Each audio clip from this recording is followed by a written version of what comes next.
Well, guys, this is 2015 Mazda 3. To just took this kit panel over here just to get 10mm bolts over here. They just pop out.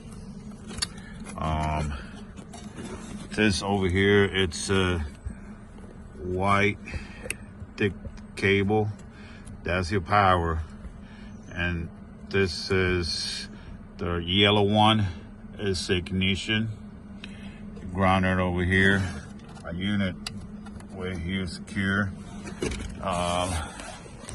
Camera. Just pop this over here. It's a little bit tricky. This over here is a little bit tricky, but it'll come off. Just run my cable through there. And I'm gonna put my bundle. It's a lot of bundle, a lot of wire. I'm gonna put my bundle like that, like over here. I believe that's the best spot. That's it.